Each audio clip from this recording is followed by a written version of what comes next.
for. Every morning from 6 a.m. Only on the People's Channel, Britain's news channel. We'll spread the news, you spread the word. At GB News, we love to hear from you, our loyal community. So drop us a line at gbnews.com/yoursay. There you can talk to each other and also to the presenters live on air. gbnews.com/yoursay, because GB News is your channel, Britain's news channel. Hi, I'm Michelle Dewberry, and my show is your opportunity to cut through all the noise and dive in headfirst to some robust debates. Ideas clash. Situation, isn't it? No, because the failure is you're deliberately avoiding my point. Nothing's held back. And if you think this is the end of it, wait for more. And we do not shy away from the difficult stuff. Sometimes I want to shake people and say, if only you understood. So join me on Jubes and Kerr weeknights at 6 p.m. only on GB News, Britain's news channel. Join me, Nana Akwe, for an informative, interactive news programme with a difference. It's fun. No, he didn't say that, Dave. I'm so surprised. I think there's an element of truth to that. Join me from 3 p.m. every weekend, only on GB News, Britain's news channel. In the GB newsroom, we bring you the news as it happens. With our team of dedicated journalists across the UK. We're ready to keep you up to date with what's happening every half an hour, every single day. Bulletins here on GB News. The People's Channel. Britain's news channel.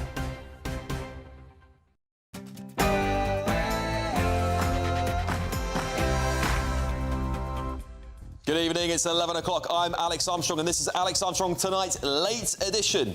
On the front page of The Express, a rough first day in the office for the new Home Secretary, Shaban Mahmood, with 1,097 small boat arrivals recorded in a single day. And The Sun, on the front page there, outrage after a judge wished the 7/7 bombings mastermind all the best, as he prepares to walk free, despite concerns he still poses a threat. Elsewhere,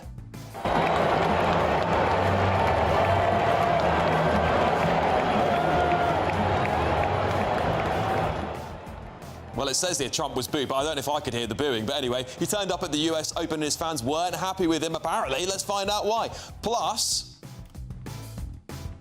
Well, one lady was banged up for 2.5 years for saying, burn down the migrant hotels for all I care. She got 2.5 years in prison. Oh. Think that sounds fair? Arrested might be a bit too much. You just can't stop him, can you? A man with a microphone. GB News' own Ben Leo's hit the streets of Washington, D.C. to get the views of Americans on free speech here in Britain. And he's going to be joining me, of course, not in the studio, but there we go. The blood moon. It's all over the world, isn't it? It's a lunar eclipse. This is what happens when the Earth blocks the sun's light and the moon turns red because of the sunlight bending through the Earth's atmosphere. It's a one of a kind, and we'll be showing you some images more like that throughout the next hour or so. These are the latest from Switzerland. Stay tuned.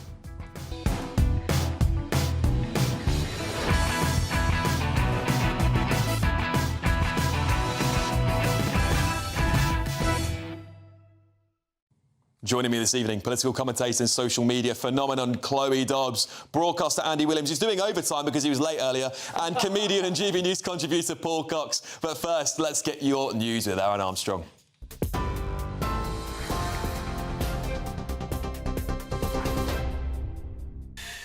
Very good evening to you. Our headlines. The Defence Secretary John Healey's confirmed the government is exploring plans to expand the use of military sites to house asylum seekers.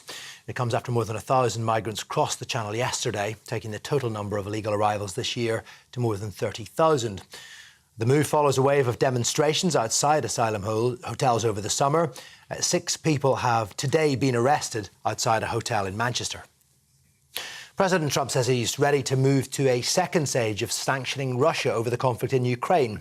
His comments come hours after Moscow launched the largest aerial attack of the war so far. At least 4 people, including a mother and her baby, were killed. Explosions were also reported in the cities of Odessa, Kharkiv, Dnipro, Zaporizhia and Kryvyi Rih. Well, Mr. Trump, who met the Russian president for talks in Alaska last month, says he is prepared to implement additional sanctions, but did not elaborate when asked by reporters earlier what that would entail. Meanwhile, President Trump's issued what he's called a last warning to Hamas, urging the Palestinian militant group to accept a deal to release Israeli hostages in Gaza.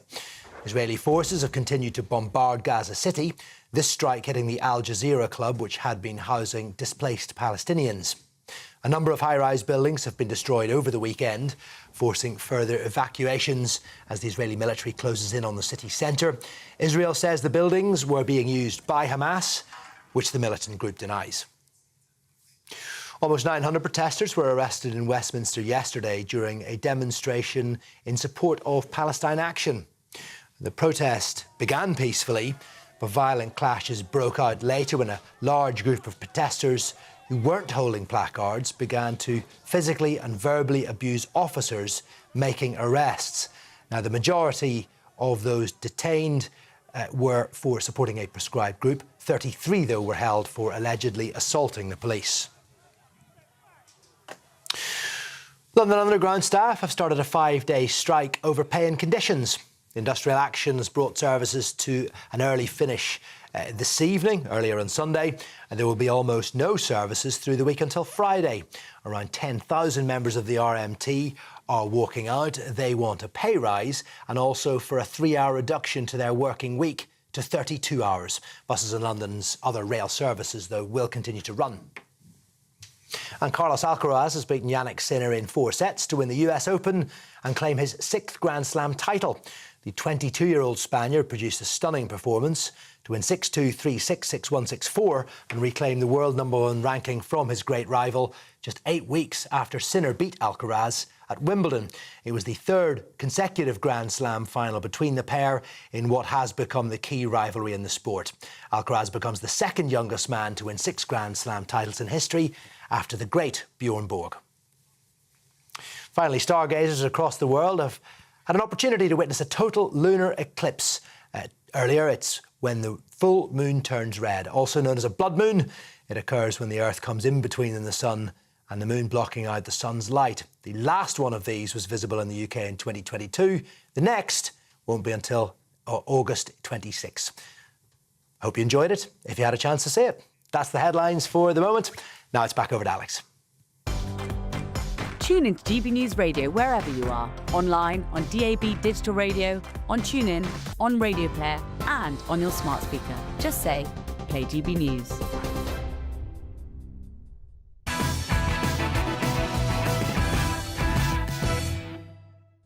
Welcome back, everybody. Well, let's get through your headlines, shall we? Metro, let's start there. Asylum. It's back to square one, they're saying. It's a bit embarrassing because they obviously had to... This is a U-turn on things they said last year. Yvette Cooper, of course, slammed the Tories for this policy. Anyway, The Telegraph. Unions threaten PM over Rayner law. The Times. PM to task Blairites in new cabinet with growth. The Guardian. Stop making mistakes. Starmer warned by senior Labour figures.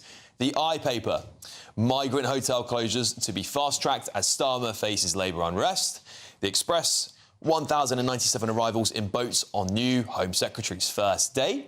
The Independent, Labour now steps up its war on small boat crossings. The Daily Mail, 30,000 reasons why Labour won't stop the boats.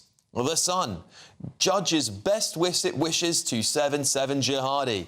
And the Mirror just dropped in. How much tax do you pay, Nigel? Oh, do you think they might be a little bit upset? Do you think the Mirror's having a little bit of a, clutching its pearls at the moment because its biggest fan, Nangela Rayner's gone? Anyway, let's get the thoughts of my brilliant panel. Political commentator, social media phenomenon, Chloe Dobbs. Broadcaster and lefty of the day, Andy Williams. And comedian and GB News contributor, Paul Cox. Hello. Hello, everybody.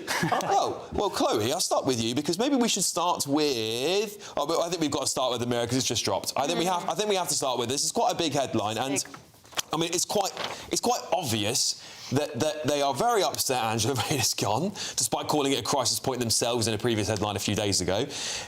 Now they're going after Nigel Farage. No one else seems to be bothering to go after Nigel Farage. Is the Mirror just clutching its pearls? Possibly. Now, the question is, why does Nigel Farage not want to publish his tax returns? On the one hand, you could say, oh, that's because he's got something to hide. But on the other hand, it might be because he knows that they will come after him in where he's done absolutely nothing wrong. So at the Reform conference, he had journalists coming after him saying, Nigel, why on earth do you pay yourself through a limited company? You had these journalists who I guess have always been paid on PAYE their whole lives, don't recognise that it's completely normal that pretty much every self-employed person pays themselves through a limited company and expenses things, and he has staff and whatnot that he needs to expense. And he probably is thinking, I don't want the headache of this, of people saying, oh, you expense this, you expense that, when it's completely reasonable for anyone that understands how to run a company. Maybe he just doesn't want the headache, but who knows? Paul, welcome to the show. Lovely to have you back, as always. Thank you very much, Alex. Yeah, look, there's a couple of things I'd like to say about this. First of all, Nigel Farage supports success in people, whereas Angela Rayner and this particular Labour government are anti-individualism and anti-success. So the fact, and this is where Andy's already sighing at me 30 seconds in. It's OK, Andy, I've got plenty more where that came from. Yeah, so I think that Angela Rayner in particular was very quick to point the finger and say that, you know, this is an issue with other people, that they're scum, that they should step down, etc., etc. Live by the sword, die by the sword. 8 calls for other 8 cabinet ministers to resign. So that's one thing. I agree with that, by the way. I think there is, like, if you're... The biggest problem with Angela Rayner that people had with this issue is that she's a hypocrite. And that is a huge problem. And I heard that from people who are not in the world of journalism, not in the Westminster bubble, like my mum and family members and people who live outside of London. Hello to Andy's mum. But hello to my hello, Andy's mum. Hi, Claire. Who I spoke to about he calls her Claire then. I was going to say. Andy, I have not met your mum. Not yet. Do you know your father? I call my parents by their first names. Right. Much to my mother's dismay, she's watching now. What's your mum called? Roxy. Guys, this is a newspaper review segment, and you're talking about Andy's mother. Get on with it, Andy. My point was, I think we're all in agreement that the one thing British people hate the most is hypocrisy. They hate it. And I absolutely agree that was a massive problem with what Angela Rayner did. Yeah. That is a huge problem. Yeah. The thing with Farage, let's see, it doesn't seem that he's done anything wrong. You're quite right, you know, paying yourself through a limited company when you're a freelancer is absolutely normal. And I defend anyone in that way. If you're legally avoiding tax, that is perfectly legit. My wife is a tax lawyer, for goodness sake. Like, that is a sensible thing to do. So if he's done nothing wrong, he's done nothing wrong. Well, yeah, so just reading some more of what the Mirror is saying here, because the TUC have obviously co-wrote this. I mean, I'm saying that because it's a bit tongue-in-cheek, but the TUC General Secretary Paul Newark, I'm trying to read this, it's quite blurry, but let me tell you, he says, let's see Nigel Farage's tax returns, and we'll see who's on the side of working people. I think you'll find the people on the side of working people are the ones paying the taxes. You know, that's the big thing, isn't it? If he's earning lots of money, he's paying a lot of tax still. Even if he's paying a little bit less, I bet you he's paying more than all of us combined. Well, that's for sure. Exactly. Yeah, mainly down to this on the side of working people. On the side of working people, right? Famously, Labour, particularly Keir Starmer, has been terrible at identifying what a working person is. Okay, if you really want to identify what the average working person is, they probably get up very early in the morning, get into a car, get into a van, go and provide services all the way across the country. One thing they don't want to do is pay a tremendous amount of tax. So they want to avoid where they can, OK? So I support Nigel Farage in avoiding tax. I'm not suggesting that we don't pay tax or we don't support the welfare state. What I am saying is we need freedom on taxes to allow people to be free to be successful. I hate the fact that there is a whole political party designed to look down on people being successful, which is the Labour Party. It's built on some form of equality that just will never exist. You're much better to invoke competition within the workplace, allow people to strive as hard as possible, and there will be people who fit into tiers. Not everybody's going to be CEO, not everybody's going to be working at the bottom. The people working at the bottom could be very happy working there. The people at the top have worked very hard to get there. I agree with every single thing you've said. The one thing that might be an issue with this Nigel Farage front page is the fact that nobody else is running the story. That's the problem with that one front page. But you can dismiss them all you want. But he did say, I have bought a house in my constituency. Did he not? He did say that. And now... Did he not correct himself on that on the record yeah, there? exactly. Just corrected himself. He's corrected himself now under scrutiny because people went, well, hang on a minute, if you did that, then maybe there's an issue here. And now... So the thing is with Farage, he's not... I'm not saying he's a liar, but he's very, very, very loose. But you'd also would say he's at least not a hypocrite, right? He never called for Angela Rayner to resign. He said he bought a house in his constituency, and then he went, I didn't really, it was kind of my partner. It's all a bit loosey-goosey. But people do, you know, buy houses together all the time, right? Absolutely right. I think you'll find, and this is the thing, Reform supporters and Reform potential voters or current voters will think, or might think, that Reform will be different. They won't have scandals, they won't lie, they won't do this. You bet your bottom dollar. Of course. It will be the same again. But because Andy, about Labour or Angela Rayner in terms of scandals. Andy, of course there will be some scandals, no doubt. I hope it's not every single day like with the Labour Party, so that stops them getting on with anything. But it's very different because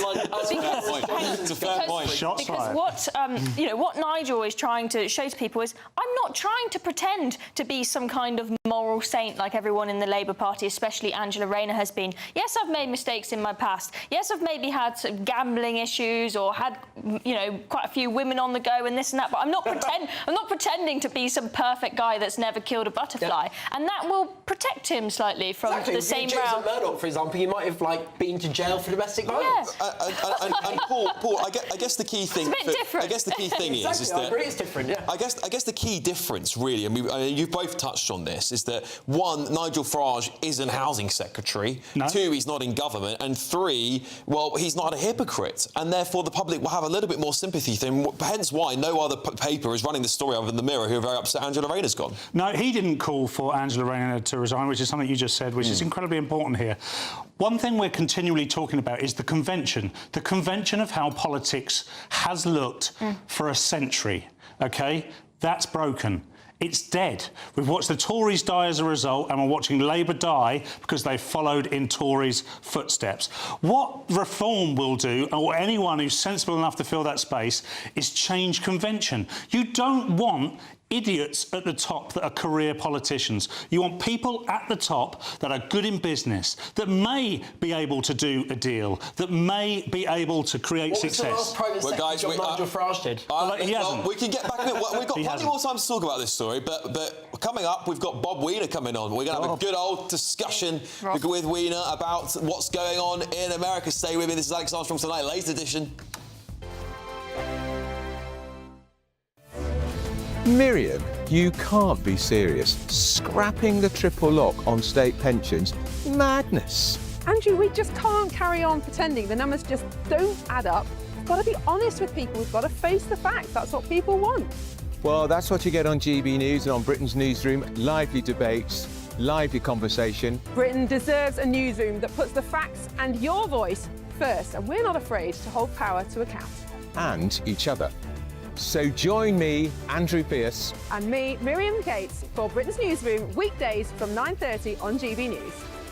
The People's Channel, Britain's news channel. GB News Breakfast, every day from 6 a.m. Today we have a special treat for you all because we're talking about John Stapleton. Yes. And he's reunited with his boxing partner on Breakfast Television. On-screen wife. For the first time in 17 years. Oh. Well, we were 17 years together. We were. And then I don't know how long that we haven't actually presented it. When did it all... when did the wheels come off? Nearly 10 years ago. 10 years ago. 10 years ago that the wheels came off and we went our separate ways, like sort of squeaky supermarket trolleys. But stayed in touch. Oh, yes, of course. We carried on with our very sober lunches. Indeed. Well, my friend, absolutely great to see you. And you, fella. And what's wrong with you? I've got a thing called Parkinson's disease, which is what they call a progressive illness, which is a polite way of saying it'll only get worse. But thinking positive about it, lots of people live a nearly normal life with Parkinson's, so I'm aiming to do the same. I'm taking the tablets, I'm doing the exercises my expert tells me I should do. I'm speaking as well as I can because I need a speech therapist to talk more slowly and more clearly. I also have difficulty swallowing, and the latest thing is I've had difficulty with my balance, hence this stick I've got by my side all the time now. So, but, you know, I'm learning to live with it, doing my best to overcome it. John, what is it? What is Parkinson's? Those are the effects it's having on you, but where's the problem? Why does it come about? It's a neurological disorder, which means your body doesn't coordinate as it used to do. It's the fastest growing neurological complaint in the world, believe it or not. We don't quite know why, possibly because more of us are living longer. But, you know, as I say, you can live a near normal life with it, and so if you behave yourself, which I'm attempting to do. GB News, the People's Channel. Britain was once the envy of the world. But look around. A nation that no longer knows what it is or where it's going. A country that's broken. How do we fix Britain? How do we bring it back? Friday night with Matt Goodwin at 8 p.m. only on GB News.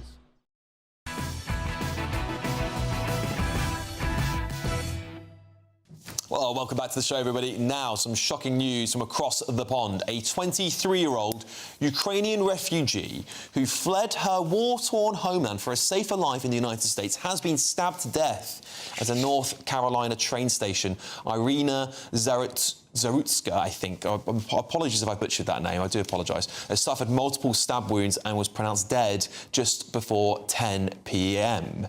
Well, I'm now joined by US commentator and former Democrat Party strategist Bob Weiner. Bob, such a pleasure to have you on the show. Sorry to start on such a low note, because this story has, of course, captured social media. These images are everywhere. It's clearly an extremely atrocious thing to happen. But the reason why I wanted to bring this story up tonight is because we talk a lot about law and order. The last time we spoke, Trump was going on with his crackdown on crime in Washington, D.C. These sorts of scenes, this man supposedly has been arrested, incarcerated 14 times prior. There's many people online saying, actually, America has been too weak on these sorts of thugs. And why the heck are they out at all? Well, you pick an example of, by the way, this happened during Trump, of course, of one case. There are horrible things that happen all the time, and everybody wants to stop them. But to lie about the numbers, and then, by the way, the Bureau of Labor Statistics person that Trump picked just showed that there's been a $13,000 drop in jobs in June, and only 22,000 in the current month. So Trump's economy, the Washington Post headline is, U.S. could sink into recession. So Trump playing with the numbers, which is what he's doing on crime also, where all the cities have dropped by 20 to 30%, and violent crime has gone down 20 to 30% in every major city in America, and Republican cities, by the way, are worse than the Democratic cities. So him playing with the numbers has nothing to do with the anecdotal case that you talk about. That's very sad. Any crime is sad and wrong. Any crime should be prosecuted and the person jailed, or I believe, I'm right wing on this, if somebody does drug deals and kills Americans with fentanyl, they should have the death penalty. But I guess, Bob, what Republicans would say, listen, I'm not an American, so I'm leaning on you to give me your perspective on this, but what a lot of Republicans are saying is this: we had Black Lives Matter, and when, what that terrible thing that happened, of course, George Floyd passed away, mostly from what the doctors say from the fentanyl overdose. It wasn't actually from the... that was what the doctor's report said. And so then we have this whole Black Lives Matter stuff, but when actually it comes to other crimes, we just completely forget about them, because, of course, it only matters to Democrats, particularly Democrat states, when it's a black person that's killed. When actually when there's violence against white people, no one seems to care, and that's what they're crying out for, saying, where's the White Lives Matter protests? Well, I love you. I love your show, but let me differ on what the doctor said. Go for it. The cops were prosecuted and convicted in the George Floyd case. And the reason was 10 minutes of knee on the neck, which is an illegal torture mechanism. Yeah, sure. I'm not saying what they did was right, by the way, Bob. I want to make that clear. Killed the guy. But the doctor's report did say that it was the drugs that killed him, not the knee on the neck. That's all I'm saying. A paid witness? Come on.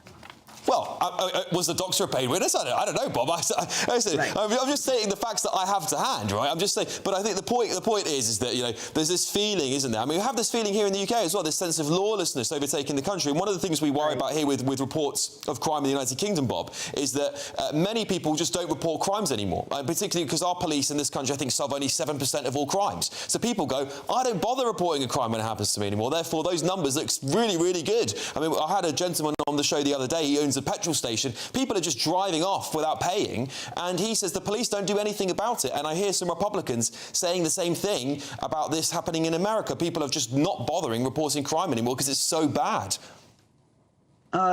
It was worse, way worse before. You think that women were reporting the rapes before? No. Only under the Violence Against Women Act now are women reporting the violence that occurs to them. So things have gotten better in terms of the way we handle crime and the numbers on crime.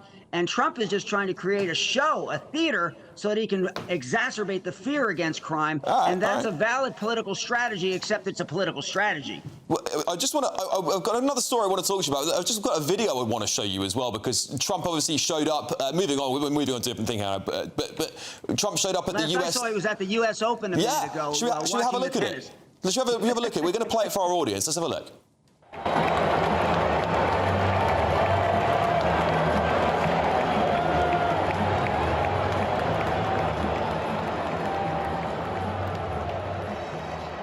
Yeah, so Bob, you can see here there's this. He's at the US Open. There's people booing him. Apparently, I can't hear the booing that loudly, but I believe there's lots of booing happening there. I don't know why. Maybe you can tell us why they were.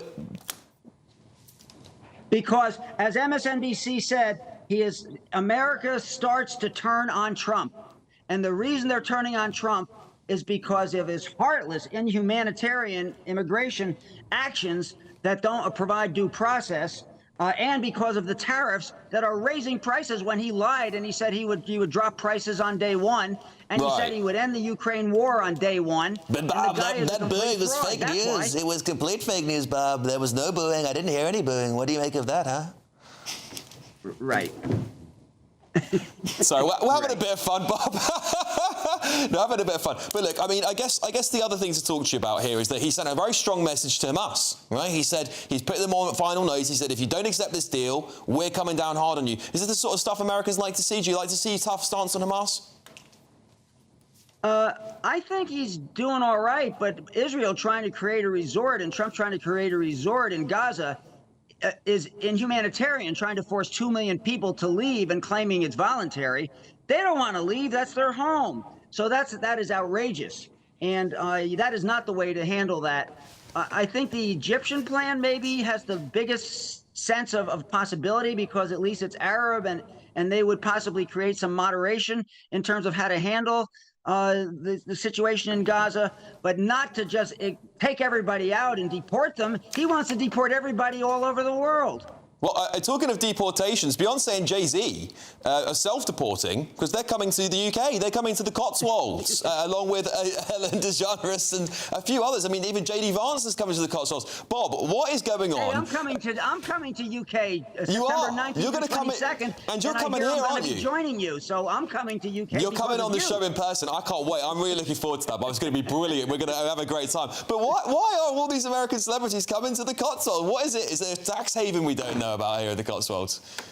Yeah, really. No, I mean, London is our compatriots. You are our partner. You are the special relationship. You are the source of democracy, which is why we had the Tea Party to eject you. But you know, you guys are the best, and we love you, and that's why we come to visit. And we only hope that you don't blame us Americans who come there for Trump.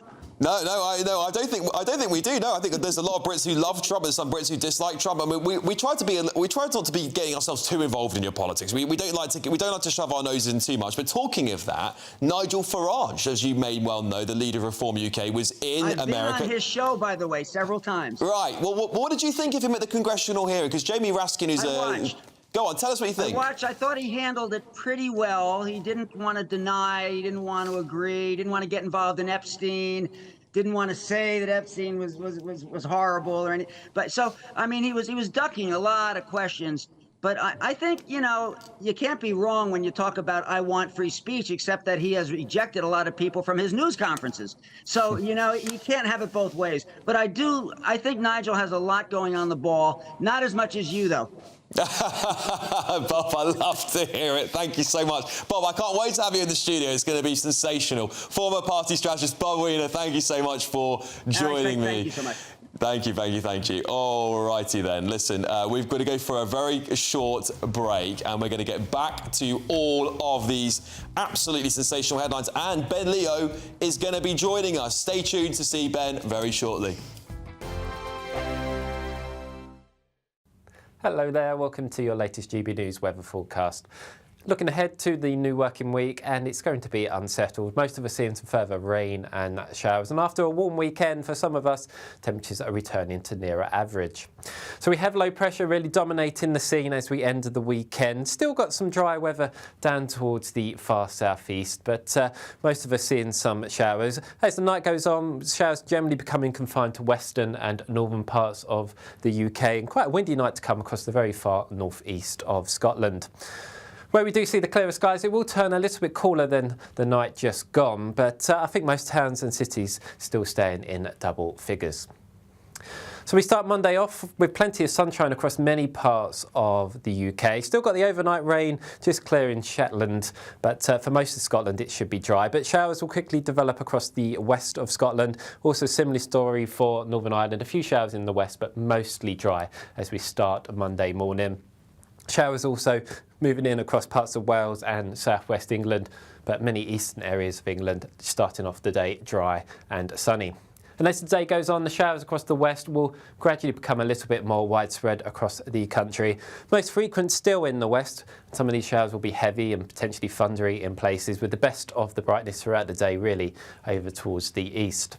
Temperatures on Monday down over the weekend, but still reaching around 21 to 22 degrees in the southeast corner. So I think if you are in the sunshine, it won't feel too bad out there.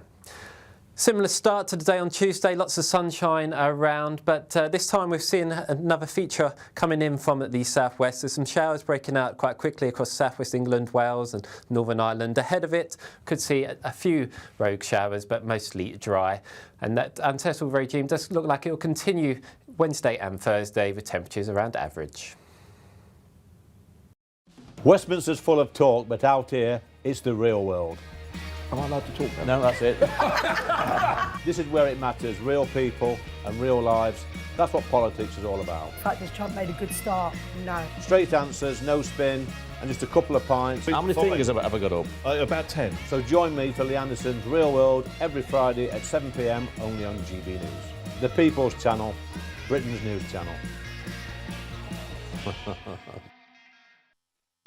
You want to know what's really going on in the corridors of power? Labour don't know what to do with you half the time, and that makes you quite lethal in the chamber. Get behind the headlines with Chopper's Political Podcast. Join me, Christopher Hope, as I sit down with the great and the good of British politics. We'll see where this ruling takes us. These are the stories shaping our nation. Chopper's Political Podcast, available now on all platforms. Listen in and stay ahead.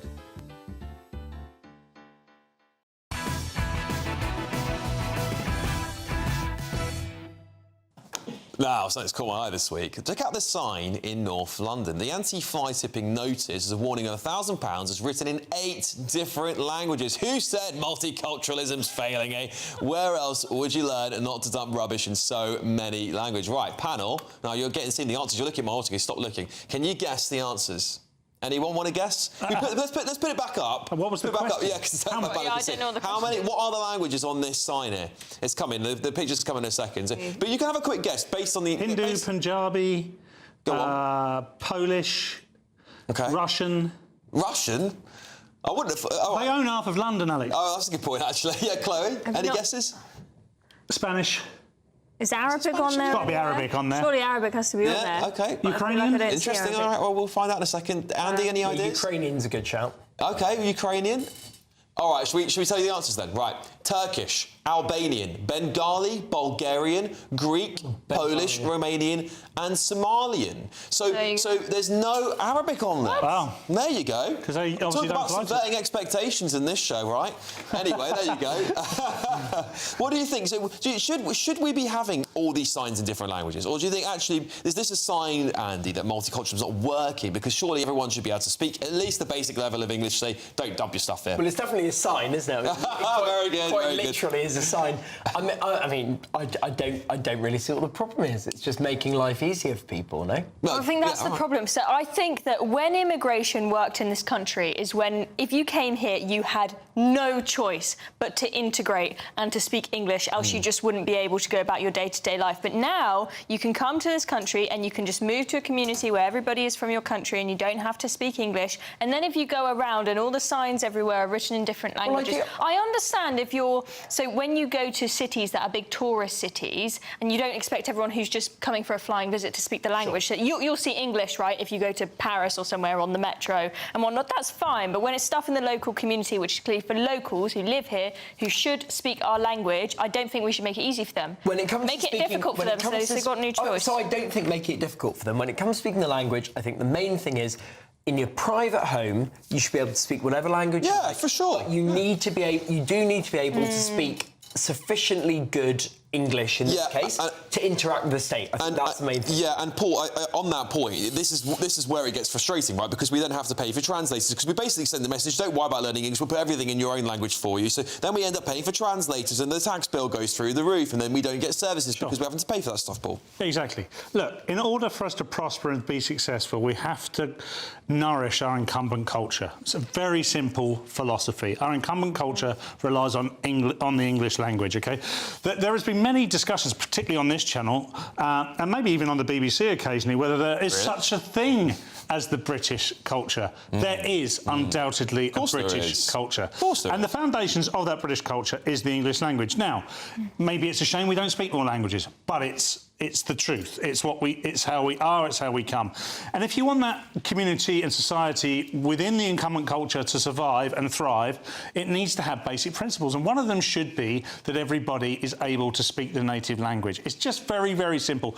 And because of what's happening with multiculturalism, we're starting to believe that anything, even the language now, as we saw with the raising of the colours and anything else that's associated with Britain or England, is seen as bad. It's not bad. It's something we should celebrate. Come here, speak the language. Most people speak the language. There is nothing wrong with it. Totally right. Well, anyway, let's move on to a different story here, because we've got the front page of the Times has got this really interesting story. 2 doctors' surgeries are closing every week. This is quite shocking. I mean, I would have thought that we need more, surely. So here we go. Patients face travelling further to see a doctor as more than 1,000 practices have closed since 2018. This is really bad news, Andy, isn't it? Because obviously Wes Streeting's part of his plan is to get doctors and just get more doctors' appointments going up. And of course, when their surgeries are closing, that's an impossible task. So Wes Streeting and I are from the same part of the Labour Party, which is the sensible centre-right of the Labour Party, OK? What's it called, Momentum? Very much the opposite of Momentum. And what Wes Streeting believes, and I think he's completely right, is that our healthcare provision in the UK requires a combination of public money, but also pragmatically private provision where it can help and where it can make a difference. And we should not have this happening. So what we need is to completely reset. We cannot have junior doctors or resident doctors, as they're now called, dictating the terms and saying, well, we need to be paid 140 grand a year in 3 years' time rather than 120 because that's not enough, right? Like, we need to be really pragmatic about it and think about the NHS and healthcare in this country bottom up as a combination of public and private provision. So can I just check, Andy? Are you left or right wing? I was just about He's to all say over the I'm place. pragmatic. He's like Keir Starmer. He'll be saying we need mass deportations in a week. I'm telling But you. actually, this is genuinely the view of the Labour government, and this view of Wes Streeting is we need to be pragmatic about this. Because Chloe, I believe they're Wes Streeting for sure. Because 5 million more registered patients. That's 5 million more, Chloe. So this is not good when people are waiting 2 weeks just to get to see a doctor. It's going to go up, isn't it? Well, I presume there being more patients has something to do with immigration, but let's not go down that kind of worms. I do agree with you that Wes Streeting is perhaps the more pragmatic, sensible one. He's the one person in the cabinet that I think has his head screwed on, but I am really worried that he is, as you've alluded to, going to end up in a situation where he can't do what he needs to because he's being held to ransom by junior doctors, by the BMA. I mean, this is a big problem with the Labour Party, is that they are controlled by the unions. I really hope that Wes Streeting is able to restructure the system. You know, we always say the Tories will never be able to do it because they say, oh, the evil Tories, they're trying to privatise the NHS. Labour could do it, and I really hope that they can make some progress on this, but I'm worried he's not going to. I really think they're going to do their best. Yeah, but if the unions and the junior doctors hold them to ransom, and they start going on strike again. They had a huge pay rise, and now they're saying, "Oh, that's not enough. We've got the highest pay rise in the public sector. My We big want criticism even would more." be there should have been strings attached to that pay rise, which is you can't come back for another one. Totally right. Totally agree with you on that one. Well, let's just stick with the Times, shall we, while we're at it, because it's the PM's to task Blairites. A new cabinet with growing the economy. Well, I thought Rachel Reeves was meant to be a Blairite. Look how well that's going. So look, net zero regulation in the firing line here. But Ed Miliband seems to have kept his job. I mean, what happened there? Miliband remaining in the cabinet. Yes, yeah. You can't. Look, you have to. Can't sack all the lefties at once, is what you're saying, right? Yeah, I got you. Any reshuffle has to be pragmatic. Now, there are two things about this reshuffle. Number one, you had to keep Rachel Reeves in post to placate the markets.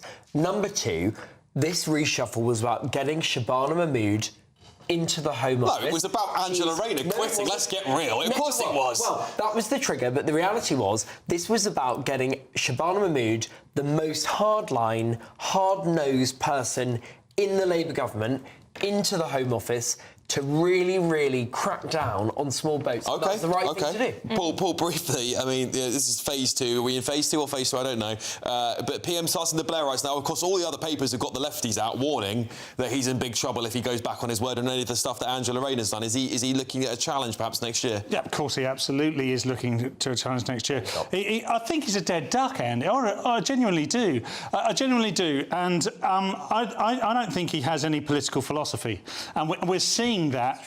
We're seeing that right now because his cabinet is all over the shop. At least, and you know, God forbid we'd ever have a Jeremy Corbyn Prime Minister or cabinet. Well, at least we know what he was stood for. We knew what we were fighting against. For Keir Starmer, we have absolutely no idea what we're fighting against because he don't know himself. 10 seconds for me, Chloe. What did you make of this new cabinet? Absolute mess. I mean, I think Shabana Mahmood maybe will be an ounce more useful than Yvette Refugees Welcome Cooper, as I call her. I mean, she told us this deal with France was starting this week about a month ago and that they detained some people. France has 14 days to approve if they take them. It's been way more than 14 days and we don't know if it's ever going to happen now. So. Yeah, well, I'm not entirely confident. But it is just moving the deck chairs around the Titanic. I know we said it quite a few times, but the Titanic slamming into Angela Rayner, who's the iceberg. Yeah. Anyway, there we go. Sky watchers around the world were witness to this beautiful lunar eclipse this evening, which turns the... Oh, there we go. Ooh, we got a little bit of moonlight. So what happens when you're in a restaurant and they darken lights, everyone goes, ooh. Well, look, the moon turned red. As the moon moves through Earth's atmosphere for its shadow, it will take on its deep red hue, creating that striking blood moon that some of you... we didn't get to see it, unfortunately. I didn't get to see this because we were stuck here. Yes. But we're seeing it as courtesy... It's behind you, Alex. It's behind me. Yeah, we're in space now. I spent about as much time in space as Katy Perry did. All right. Elon Musk has flown us out. Anyway, look, stay tuned because guess who's coming up next? Ben Leo, and he's raring to go. Washington DC live. Ben Leo is coming up very, very briefly, very shortly, should I say? We'll see you very briefly.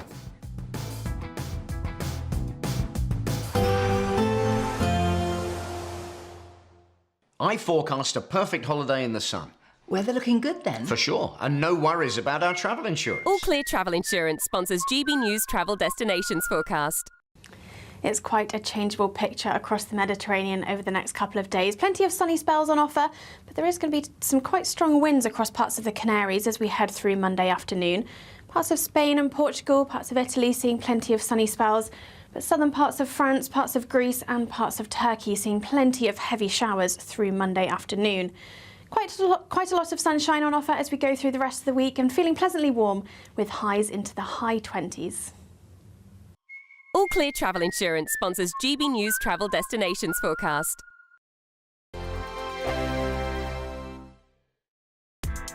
Join me, Nana Akwe, for an informative, interactive news programme with a difference. It's fun. No, he didn't say that, Dave. I'm so surprised. I think there's an element of truth to that. Join me from 3 p.m. every weekend, only on GB News, Britain's news channel. From the school run to the home run, watch a new show for all of Britain. So he can say whatever he wants. A straight talking show where all voices are heard. And, you know, when are we going to stop talking about smashing the gangs and actually do it? With the stories that matter from every part of our country. There's a bit of a crash landing there for your Chancellor. Bold, fearless and standing up for you. That's me, Martin Daubney, 3 p.m. till 6 p.m, weekdays, here only on GB News. The People's Channel, Britain's news channel. Westminster's full of talk, but out here, it's the real world. Am I allowed to talk then? No, that's it. This is where it matters, real people and real lives. That's what politics is all about. The fact has Trump made a good start? No. Straight answers, no spin, and just a couple of pints. How many fingers have I got up? About 10. So join me for Lee Anderson's Real World every Friday at 7 p.m, only on GB News. The People's Channel, Britain's news channel. You want to know what's really going on in the corridors of power? Labour don't know what to do with you half the time, and that makes you quite lethal in the chamber. Get behind the headlines with Chopper's political podcast. Join me, Christopher Hope, as I sit down with the great and the good of British politics. We'll see where this ruling takes us. These are the stories shaping our nation. Chopper's political podcast, available now on all platforms. Listen in and stay ahead. It's Patrick Christie's Tonight, and here we do things differently. It's explaining the absolute madness of this, doesn't it? It's explosive. I mean, this is very good. It's lively. 850. Your government sat there short and it did nothing. It's controversial. And the Middle East has been in turmoil since before I was born. It's everything you need to kickstart your evening. Everyone's had their Weetabix tonight. I love to see it. That's Patrick Christie's Tonight, weeknights from 9 p.m. Only on GB News, the People's Channel, Britain's news channel. Westminster, the ultimate clique. And you're fighting like rats in a sack. But here on the Camilla Tominey Show, we ask the questions the establishment media is too scared to ask. OK, let me ask you a straight question, because I know you're a straight-talking politician. Whether it's net zero, illegal immigration or law and order, nothing is off limits. You had the power then. Yeah, as I and say, now you've lost it. That's the Camilla Tominey Show, a politics show that's fearless. But no, let me finish my question if you don't mind, because it is my show. Sundays at 9:30, only on GB News, the People's Channel, Britain's news channel.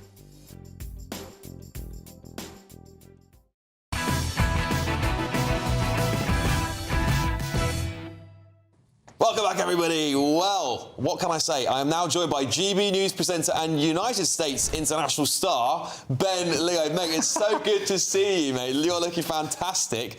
Take it from here. Alex, good evening. Hello to the viewers, hello to the panel. Missing you very much, but having lots of fun here in the United States. Apologies if my eyes squint. I've been graced with a beautiful sunshine, and we couldn't have any other position other than the US Capitol behind me, so we're sticking with this spot. It's been an amazing week here in Washington, D.C. We had the launch parties. We've been speaking to members of the Trump administration, staffers from the White House. Everybody is so excited and so willing for Great Britain to pull ourselves up by our boots and get back onto the world stage, because not only is the free speech situation, for example, not only is that impacting US companies over here, but they want Britain as an ally and as friends to really, as I said, find our mojo, because here in the US, since Trump took power in January, there is a feeling of excitement, of inspiration, and they think we can do the same thing. I've always said, Alex and panel, that I reckon we're about 4 or 5 years behind the United States, politically, culturally, socially. So I think we'll get there. I think we'll get there. And the theme has been, we're in our Biden era at the moment. So who knows what will happen in 4 years? Will a reform government, a Nigel government, be our version of Trump? But I've been out and about this week in DC asking Americans what they think of the situation in the UK, not least on the flags, free speech and censorship and so on. This is what they said.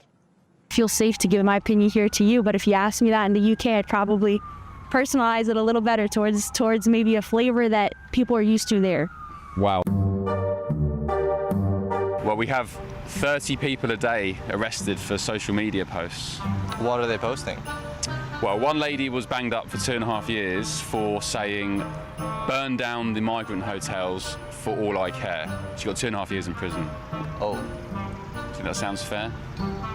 Arrested might be a bit too much. Oh, I did hear about this, the freedom of speech thing. Yeah. I just have an American point of view. I mean, we're the luckiest country. We have free speech, so I think it's ridiculous. You guys Trump fans? No? Biden? You Democrats? I'm not a big fan of him either. Any of them? Anarchy? Not lately. Not, it's kind of like, still waiting for that great leader. Yeah, yeah. No, us too. Yeah. Where are you guys from? All over. All over? Midwest? Oh, Texas, yes, yeehaw. You hate him. You hate Keir Starmer. Why? What have you heard about him? He's just a lefty. I'm Yeah. kind of a lefty. We've got no borders as well. That's why. I worry when I travel to the UK that I would have to adjust my American style of being able to give you my opinion like we are here today. Haven't you guys went through like 10 prime ministers in the past Yeah. Well, maybe not 10. There was 3 or 4. Is the Rishi Sunak guy still your prime minister? Rishi, he's gone. Oh. Our Prime Minister says, of course we've had free speech here for many, many decades. But is that free speech if you're coming over and being conscious of what you're saying? Is that free speech? In my opinion, no. That's not free speech. There's like a comedian that's currently in jail because of some tweet or something on social media, and he got put in prison for that. And then there was like an article that came out that there's a lot of that going on. Did you guys have a very famous comedian get arrested recently? There was a tweet from April that he posted here in the US on a US platform. Right. And then he arrived at Heathrow and had 5 armed police officers arrest him. In my opinion, I feel safe to give my opinion here to you, but if you ask me that in the UK, I'd probably personalize it a little better towards maybe a flavor that people are used to there. Wow, because there's a thing in the UK at the moment where we are being shamed for flying the flag. I had heard that when you said about the flag. I had heard that, and I think that's a shame because you should always be proud to serve, to serve your country, and even if you're not serving it, to stand up for it. Have you got a message of hope for our British viewers? Oh gosh, no. I'm sorry. No. Have a good one. See you, bye. Please come to the UK. I can't promise we won't arrest you, but we'll try and get you out. That's okay. No, we'll come. My tour guide's going to yell at me in a second. Have a good day. Enjoy yourself. You too. Enjoy yourself. Are you a Trump fan? No, I'm from Arizona. That's absolutely phenomenal, Ben. Honestly, absolutely phenomenal. Listen, we haven't got loads of time, Ben, because there's somebody on this panel here who's been dying to get back to you on this Voxer stuff you've done here. I'm going to pass it over to Andy Williams, just so you to have a little bit of banter with him. Go on, Andy. Ben, it's so good to see you. What an amazing tan you have, firstly. I mean, that is a deep tan. I loved those interviews. It was really balanced. Every single one of them was different. I'd love to know what you're thinking about what the Democrats might do over the next few years. Well, yeah, the Democrats are an interesting proposition, aren't they? Gavin Newsom seems to be turning into sort of right-wing centrist, going on lots of podcasts and so on and trying to transform himself into a competent governor. But we all know the state of San Francisco these days. They've got, I won't go into too much detail, but they've got apps plotting areas of the city where there are human feces, such as the state of the city. So Gavin Newsom, I reckon, looks maybe the top runner at the moment, but there's such a long way to go. So who knows? I mean, anyone else? Shapiro, maybe, from Pennsylvania. To be honest with you, I was watching cable network here yesterday, and the vibe is you've got Vance in 28, 29. Then you've got the likes of the White House press Secretary Caroline Leavitt, who is an amazing speaker, very articulate, very young, very competent. I wouldn't be surprised if she was up for running in 10, 15 years. The likes of Barron Trump as well. But J.D. Vance is the obvious choice for the Republicans. Maybe Newsom. Will it be Vance and Newsom? I think it probably will. Ben, I'm guessing you can't tell us when you're going live yet, but it's soon, isn't it? We're expecting the late night show very soon, aren't we, Ben? Yes, Bev will be doing Monday to Thursday. I'll be doing Friday, Saturday, Sunday. So we'll be with you, the viewers, back home, day in, day out. We'll be in Congress. We'll be in the White House at the press briefings as well. So we'll be here. We'll be sharing the inspiration and the hope of the US to the UK and trying to show people how it can be done if you've got the political will. And before I let you go very quickly, I know you're pushed for time, one example of political will is, I was in my hotel room yesterday, Kristi Noem, who's the head of the Department for Homeland Security, dealing with kicking out illegal migrants. They were saying, it was a TV advert from the government saying, if you're an illegal migrant, we'll give you $1,000 and a free flight home to get out of America, and you can apply legally to come back. If you don't, we're going to kick you out anyway. We're going to find you. That, for me, was just emphatic and personified the attitude they've got to sorting their problems out. We need much of the same in Britain. Ben, I honestly, I cannot wait for this show because I think it's going to be so interesting to see how we can get that American sort of take on deportations and free speech and import it here to the UK, because I don't think the rest of the press in this country are doing a good enough job of reporting all that. So, Ben, really excited for the show. Hopefully you can come back next week in a few weeks and then we'll see you for your own show. Ben, thank you so much, mate. We will see you shortly. And thank you to this panel tonight. It's been really good fun, hasn't it? And just a quick, we normally do a run through the papers at this point, but I think we've run out of time, unfortunately. But you all know there's lots of big headlines here. If you're watching in the morning, good morning. If you're going to bed, good night. And thank you so much for joining us. I'll be back tomorrow night covering for Patrick as he's had that beautiful little baby. And I will see you all tomorrow evening.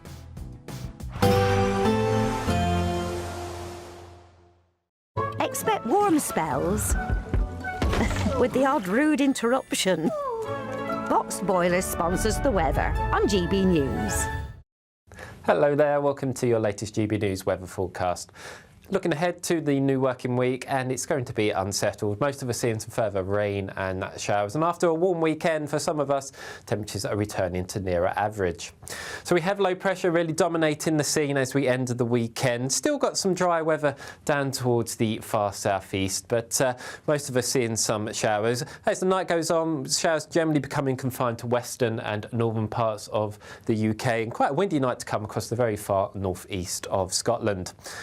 Where we do see the clearer skies, it will turn a little bit cooler than the night just gone, but I think most towns and cities still staying in double figures.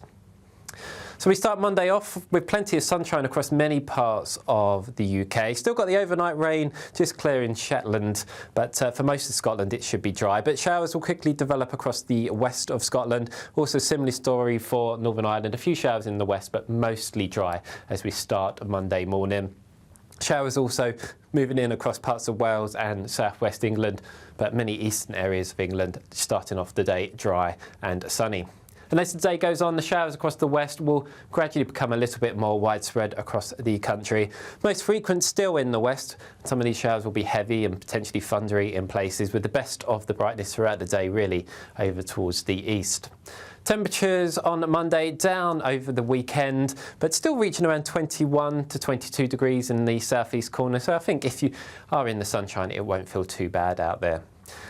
Similar start to the day on Tuesday, lots of sunshine around, but this time we're seeing another feature coming in from the southwest. There's some showers breaking out quite quickly across southwest England, Wales and Northern Ireland. Ahead of it, could see a few rogue showers, but mostly dry. And that unsettled regime does look like it will continue Wednesday and Thursday with temperatures around average. Expect warm spells with the odd rude interruption. Box Boiler sponsors the weather on GB News. This is your chance to win a motorhome and cash in our biggest giveaway to date. Courtesy of Marquis Leisure, you could be the proud owner of this 2025 Benamar Primero. It comfortably accommodates 4 people and can be driven on your standard driving licence. Plus, you'll also bank an incredible £30,000 in tax-free cash to spend on anything you like. Make sure you don't miss out. For another chance to win, text WIN to 63225. One entry costs £2.50 plus one standard network rate message, or text BONUS to 63225. 323225. 5 entries cost £5 plus 1 standard network rate message. Go to gbnews.com/win. Entries start at £2.50. Call 0903 686 3232. Calls cost £2.50 plus your network access charge. Or post your name and number to GB16 PO Box 8690 Derby DE1 9TT. UK only. Entrance must be 18 or over. Lines close at 4 p.m. on the 31st of October. Please check the closing time if listening or watching on demand. Good luck. 5 hosts, 5 opinions, 5 fearless debates, 5 unfiltered takes on the day's news. 5 reasons not to be anywhere else on Saturday night. This is the Saturday 5. You got me. You got me good there. Britain's biggest Saturday night TV show. It's not a bad brand. Yeah. Uncensored. Very, very racy tonight. On the unpredictable. What does she say? Can you translate it for us? And always entertaining. And how can a country go from being led by William Wallace Saturday nights from 6 p.m. only on GB News, the People's Channel. Britain's news channel. You're going to want to stay tuned, trust me. Westminster's full of talk, but out here, it's the real world. Am I allowed to talk now? No, that's it. This is where it matters. Real people and real lives. That's what politics is all about. In fact, has Trump made a good start? No. Straight answers, no spin, and just a couple of pints. How many fingers have I ever got up? About 10. So join me for Lee Anderson's Real World every Friday at 7 p.m. only on GB News. The People's Channel, Britain's news channel. You want to know what's really going on in the corridors of power? Labour don't know what to do with you half the time, and that makes you quite lethal in the chamber. Get behind the headlines with Chopper's political podcast. Join me, Christopher Hope, as I sit down with the great and the good of British politics. We'll see where this ruling takes us. These are the stories shaping our nation. Chopper's political podcast, available now on all platforms. Listen in and stay ahead. At GB News, we love to hear from you, our loyal community. So drop us a line at gbnews.com/your say. There you can talk to each other and also to the presenters live on air. gbnews.com/your say, because GB News is your channel, Britain's news channel.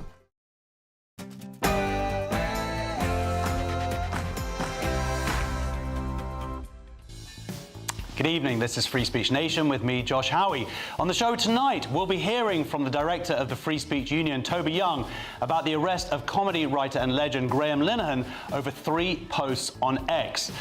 I'll be joined by investigative reporter Ashley Rinsberg to discuss the disturbing news as to the extent Wikipedia has been taken over by activists and why that could be particularly dangerous when it comes to AI and the future. We'll talk to Adam Zeller about his new book. That book is dangerous, how moral panic, social media and the culture wars are remaking publishing. And following the Graham Linehan arrest, we'll be debating, can free speech in Britain be saved? Plus, the reason I'm ashamed of my performance at that panel because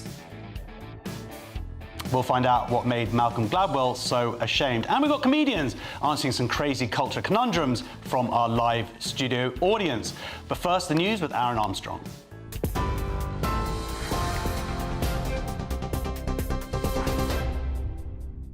Thank you, Josh. Very good evening to you. Our updates at 7 o'clock. The Defence Secretary has confirmed the government is exploring plans to expand the use of military sites to house asylum seekers.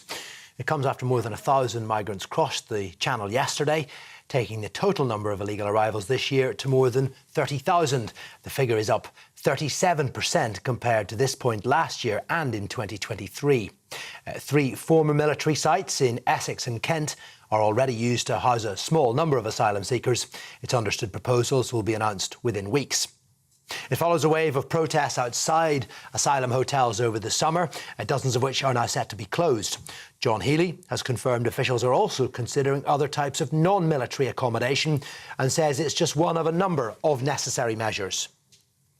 No one part of this will solve the problem. It requires action on the gangs, action on the boats, action on processing any claims, action on negotiating agreements to return those who have no right to be here to other countries. We started to do all that. Good progress in the first year, but so much more to do. The new Home Secretary has described the number of small boat crossings in the Channel as utterly unacceptable. Shabana Mahmood will this week host counterparts from the Five Eyes Security Alliance in London for talks on tackling people smuggling. It's her first major engagement in the new role. Ms Mahmood says protecting the UK border is her priority, and she expects the first returns under a deal with France to take place imminently. Reports suggest ministers are also close to agreeing a similar one-in, one-out returns arrangement with Germany. Almost 900 protesters were arrested in Westminster yesterday during a demonstration in support of Palestine Action. The protest began peacefully, but violent clashes broke out around 3 o'clock when a large group of protesters who were not holding placards began to physically and verbally abuse officers making arrests. The majority were detained for supporting a proscribed group, but 33 were held for allegedly assaulting the police. Sir Keir Starmer says he's appalled by Russia's brutal overnight attacks on Ukraine, which he says demonstrates Vladimir Putin is not serious about peace. 4 people, including an infant, have been killed after a series of drone attacks across the capital, including a strike on the main government building in Kyiv, the first time it's been hit. President Zelensky says Russia fired more than 800 drones and missiles at Ukraine in what he's described as a ruthless attack. The Ukrainian president has vowed an appropriate response. And siren sounds blared from mobile phones across the country earlier in a test of the National Emergency Alert System.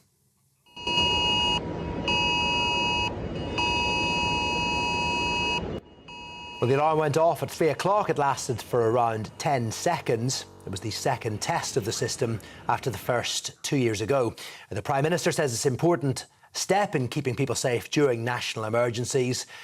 The alert is designed to warn people when there is an imminent danger to life, like extreme weather events or a terror attack. Those are your headlines. I'll be back with more later.